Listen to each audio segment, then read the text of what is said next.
Well, as I promised, ladies and gentlemen, here you go. Another serious video, finally. Fairly serious. Expect a few memes here and there along the way, and I'll see you at the end.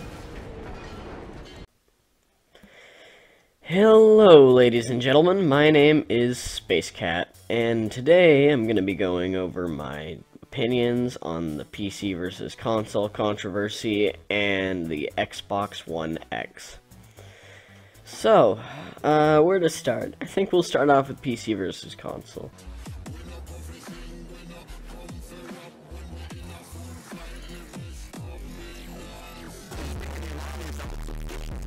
Now, you know, basically me, Arl the Grand, and Caden, we all game on PC. The reason I chose to game on PC was because I knew it would be an overall better experience for me in gaming. And so far, after a while of gaming on PC, I realized it's a great experience that everybody should at least try once. Now, many would complain, oh, SpaceCat, well, I'd have to go out and buy a $1,000 PC just to get it running smooth. That's not true. Like, about a year ago, there's a PC that was about $178 that was tested with Battlefield 1, and it pulled off 58 frames per second as its minimum.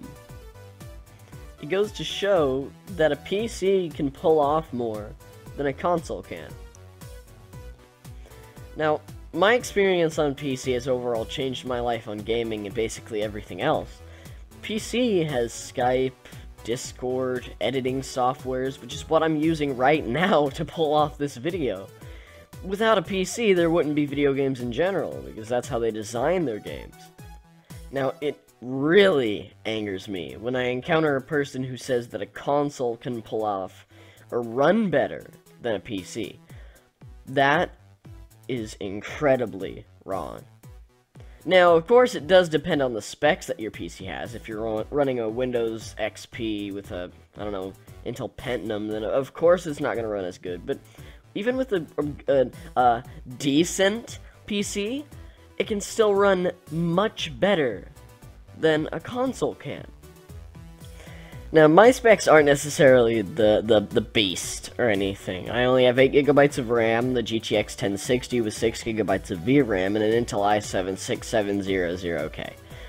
Now, my friend Arl the Grand over here, he has a GTX 1080. Now, even though the specs of my PC wouldn't be deemed as the beast compared to some people's PCs out there, mine completely blows a console out of the water, of course. Now, my PC has enough power to play Battlefield 1 at 115 frames per second average. That's pretty good. The lowest I've seen is about 60, which I'm completely fine with. Now, this is another debate amongst gamers. It's which is better, the graphics quality or frames per second. Now, in my opinion, I'm the type of person that can run a game at low settings and still enjoy it.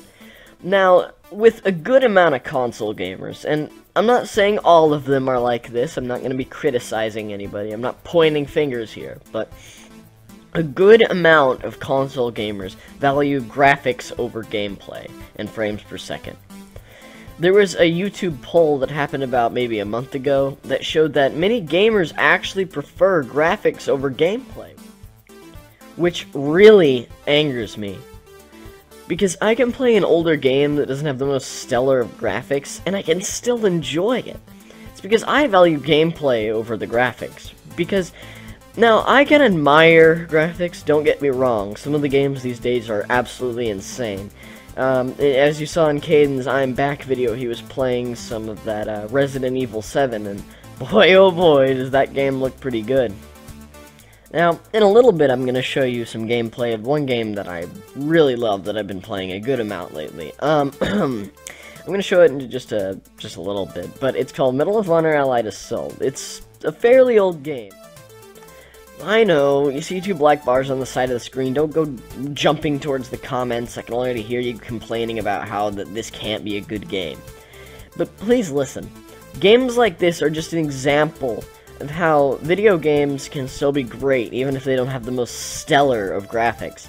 Now, I know what you're thinking. This game, of course, it doesn't look good compared to today's standards. But games today that I'm going to compare to this, like Overwatch and Borderlands, they don't necessarily have the most realistic graphics because they're supposed to have a hand-drawn element, which in my opinion is very unique, because that just shows you how a video game can still look great even if it's not meant to be realistic. I feel like I've voiced all of my opinions on the PC versus console controversy. As you can tell, I obviously prefer PC over console.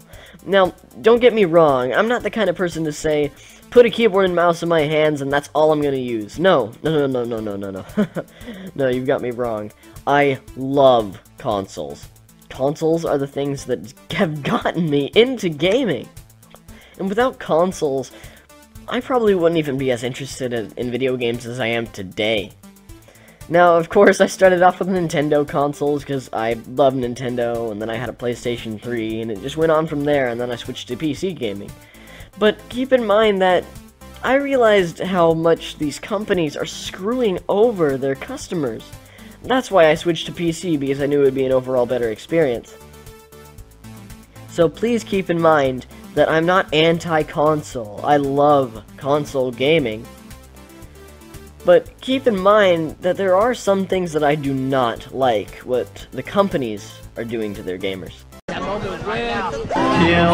yourself. So, I guess this is the Xbox Scorpio and console gaming part of this section. So, I think I'm going to start off with regular consoles first. Well. We are in the console part.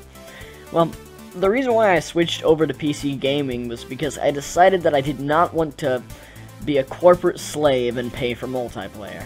Now, I'm not the kind of person to go out of my way to forcefully tell every single person I meet who plays on consoles that I'm better than them. No, I don't deem myself as better than any other person. But I might deem them as a corporate slave. When I say that, I mean that they are paying money monthly to play their games online. Now, that really makes me mad, because one, on PC you don't have to pay a dime for multiplayer. And what surprises me even more, the Xbox app on PC, which allows you to get in an Xbox party through the app, which on Xbox you have to have live. So why this is surprising to me is that this means that you don't own an Xbox, you own a PC. You don't need Xbox Live to join an Xbox party on PC, but you do on the console. That's why it makes me think that PC is the best way to go money-wise.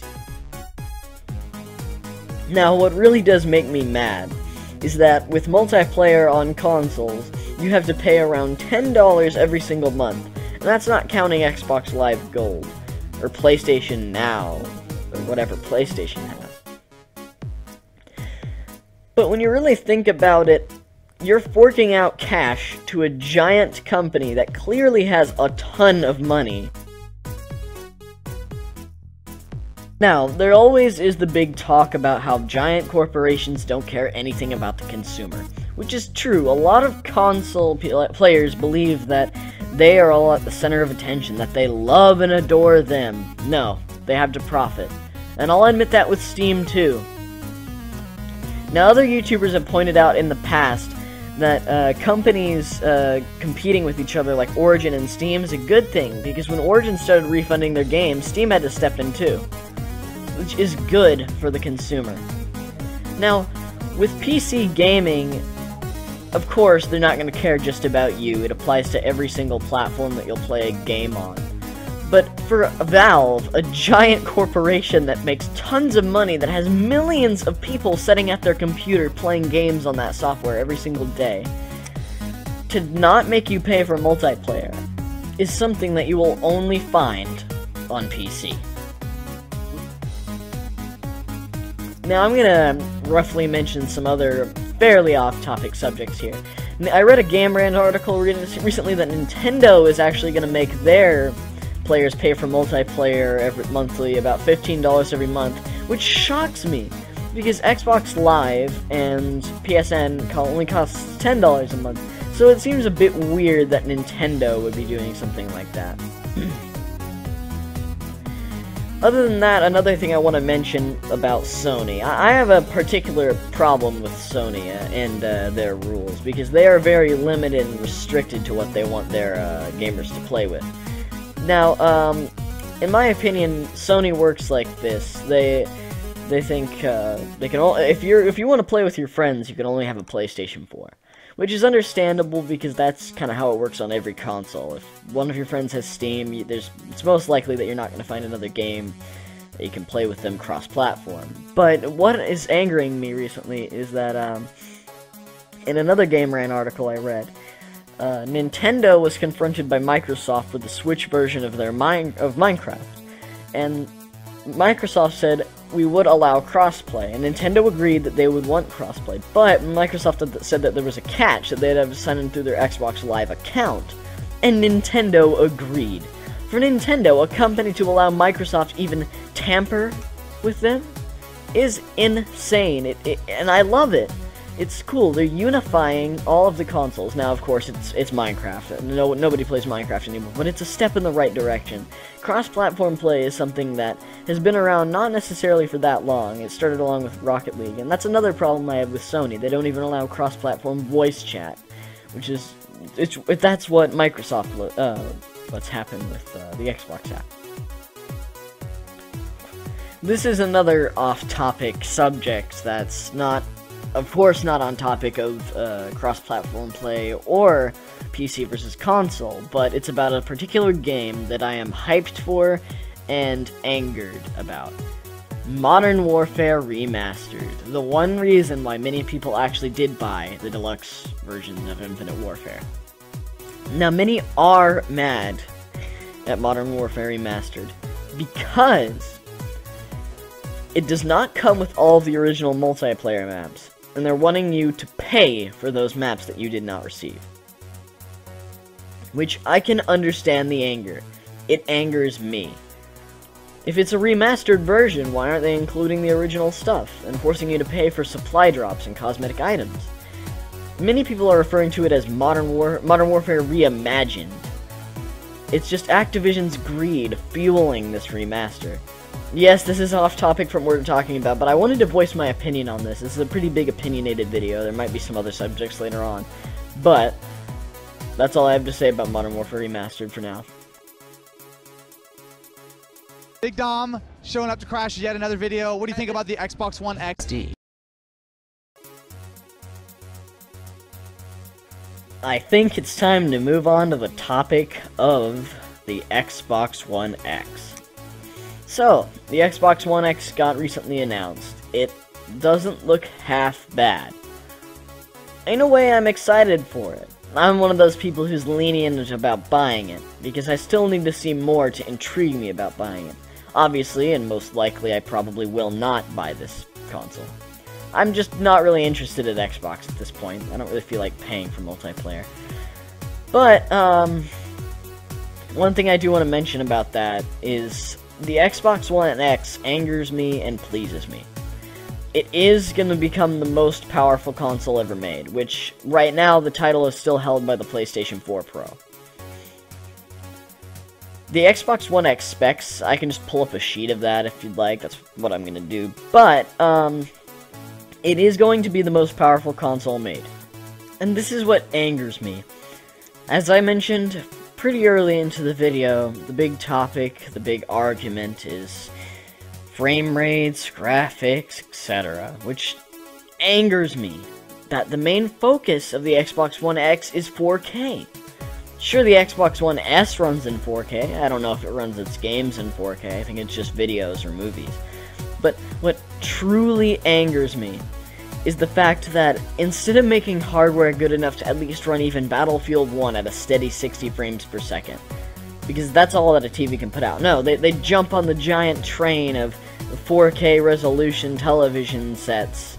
They jump on the big bandwagon of it, and you see it at the store, you see like, oh, we've got a new 4K television, it's all new and all that. Not everybody's gonna own a 4K television. Now, sure, in the future, 4K will become the norm, of course. Just recently, I read an interview of the creator of PlayerUnknown's Battlegrounds, and his thoughts and opinions on the game being ported to console, and he said he was surprised that the game would even run at a solid 30 frames per second on the console in 4K. But keep in mind, he said that the game was running at low settings. The PlayerUnknown's Battlegrounds creator also stated that when the game is running at 4K resolution, it runs even worse than it does at 1080p, due to the fact it has to render even more pixels. Now, in my opinion, Microsoft should have simply focused on making the world's most powerful and first 60 frames per second 1080p console. Now, I've always been a backer of the more powerful system. I moved to thinking PlayStation was the most powerful, and now it looks like I'm gonna be on Xbox's side for a while until the PlayStation 5 gets released. But it angers me that there isn't a 60 frames per second steady console out there. Hey, this is just a quick little message, but if you're wondering, we have a collab channel, a Discord, and a Xbox club, and a Steam group. So, if you want to join any of those, go right ahead. And Caden also made a YouTube channel, so go and subscribe to him.